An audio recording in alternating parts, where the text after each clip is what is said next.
Hello, good evening.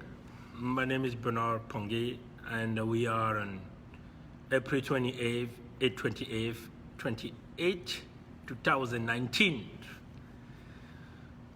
I just came across this video, and that was done. This video of Zanaga Iron Ore and Cooperation. And I just want to play these videos, and then I will try to talk about my point. Just please help me. I'm gonna just turn these cameras and play these videos. I'm gonna just try to play it, and then I will try to answer. Okay, wanna play it? 1, 2, 3.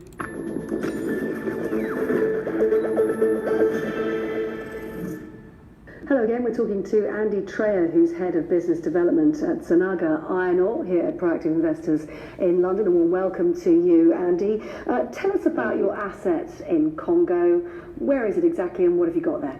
So important distinction to make up front, Polly, is that we're talking about Republic of Congo. That's not the Democratic Republic of Congo. Two quite different countries, former French colony.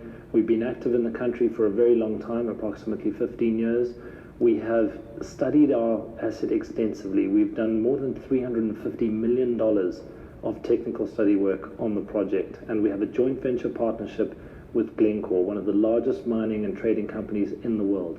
So it's a very interesting asset. It's unique in that it's this very well understood, very well defined project that's partnered with a major mining company.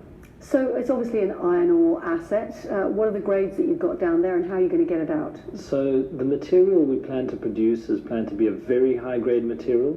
It's important to make that distinction because in the iron ore market today, these different types of materials are traded at different prices. So benchmark product 62% trades at about $90 a ton today, whereas the product that we're planning to produce is going to be very high grade, high iron content, 66% iron, and very low in impurities. And that's very important today because there have been a number of supply disruptions out of Brazilian supply and in Australia, and that's led to a shortage of material in general. And in particular in China, we have this environmental crackdown today that is causing steel mills to seek higher iron content, lower impurity product, and reduce pollution levels. It's important as well, as you say, to underline the geographical context of this. The Republic of Congo, a stable jurisdiction, as against the DRC, which of course everybody continually sees in the news and is unstable. Well, we don't like to, criticize other jurisdictions, but we're very happy in Republic of Congo. It's been an unbelievably supportive government to us. We have a specific law that has been enacted and ratified by the Parliament of Republic of Congo just for our project, which is pretty unique. In other parts of the world, even in Australia and Brazil, the fiscal and tax regime and legal regime changes all the time for these projects, and we're quite pleased that for the life of our project, we have established a fiscal and legal regime. Okay. I'll stop right there, and then I'll try to talk to Mr. Andrew Trey. We are so happy to see your company in our country, Congo-Brazzaville. We always welcome business in our country. We always welcome big corporation who can come and invest in our country and work together with the people of Congo. But please remember that by watching this video, and when you say that you are in a very stable country, and your company was being supported by the Sassou Nguesso regime, who even voted a specific motion for your company. What is the stable country? What is stable country? This is the question that the people of Congo are asking. What's stable for you? Stable it is because you have gained a business through a Sassou Nguesso regime. Stable country, stable jurisdiction is because you don't see any war there. There is no guns. There is no political trouble. Probably you should go back to the history of that Congo, or go back 2 years before. You see what happened in that Congo. try to probably talk to the people of Congo to best understand what type of regime you are facing. Mr. Andrew Trail, you are facing the most criminal regime that country never had. You are facing the most corrupted regime that country never had. You are facing the most corrupted people that country never had. The parliament of Sassou Nguesso is not a right parliament because every member of that parliament was selected by Sassou himself, but not voted by the population of Congo-Brazzaville. So if you say that you are in a more stable country, did you see the political history of that country? Did you see how that guy, Sassou Nguesso regime, has stayed in power? No, he has frauded an election. He has changed the result. He has killed the people. He has killed a lot of people. Did you see the IMF report or the World Bank report or the Bertelsmann report? All of these reports, even the United Nations report are talking about human rights, violence, are talking about abuse of human rights, are talking about lack of liberty, are talking about lack of freedom. People cannot move from point A to point B. All of these reports are talking about corruption, the most corrupted regime. Every report are talking about that. As you can see, there is a big problem between that Congo, the Sassou Nguesso regime, the same regime you are trying to raise. Most corrupted regime. The country has gained a lot of money by the oil. The people never benefit from that money. There is no hospital. Even in Zanaga, where you are exploring your mineral, there is no hospital there. There is no road. As you said, that you will be probably sending your mineral to Gabon because there is no infrastructure in Congo.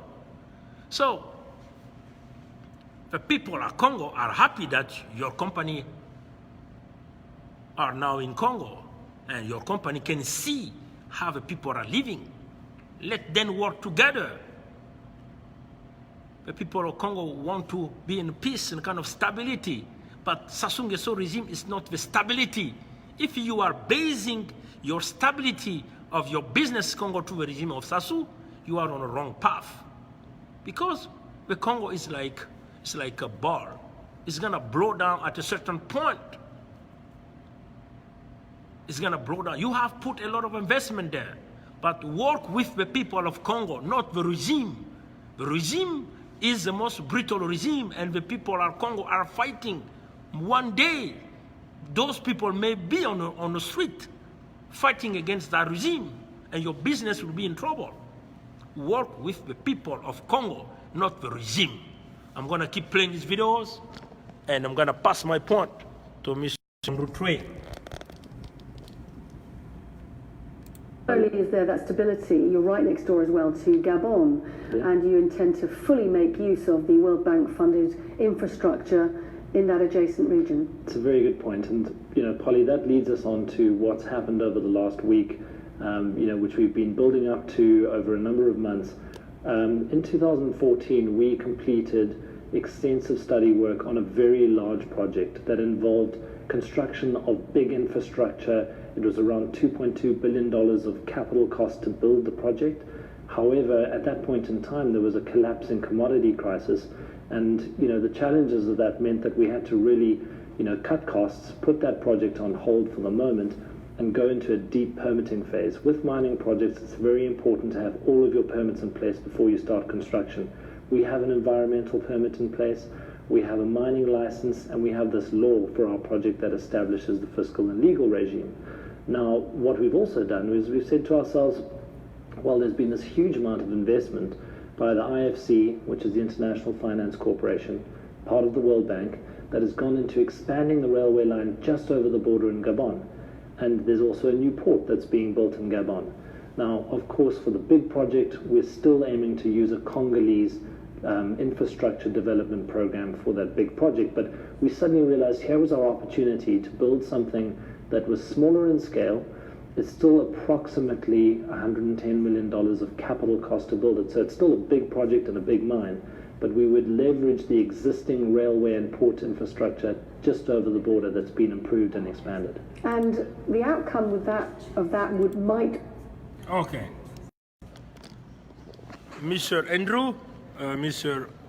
Andy Trail, do you know why there is no infrastructure in Congo? You'd never asked that question. Do you know why you want to go through Gabon? You know why?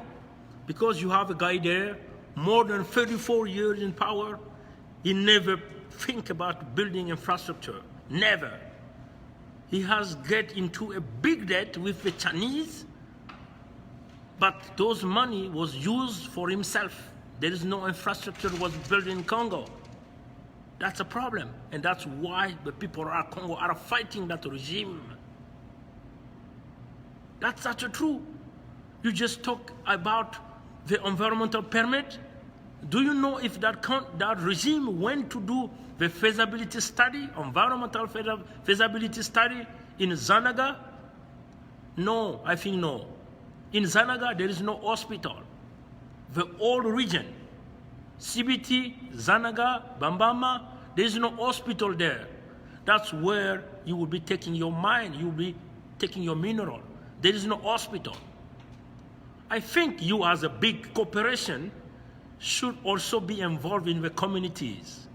You should be also participate in a good community life, because you are part of the communities now. You'll be living inside that community for more than 30 years now, because your business is totally integrated inside the communities. You will be part of that communities. You will be part of the life of the people inside the communities. Did you think about putting hospital, a big general hospital there, big schools for the people there, clean drinking water? You probably may say that it's not your responsibility, but since you are a big corporation, this goes with the policy of big corporation. Mr. Andy Trail, that was my big message to you. Be together with the people of Congo, not the regime. If there is no infrastructure was built because the money was stolen, the money was stolen by the regime. Work with the people, and the people of Congo would like to change the regime and bring stability, real stability. God bless your company. God bless the people of Congo. God bless the future of your living inside the Zanaga community. Thank you for watching this video. Bye.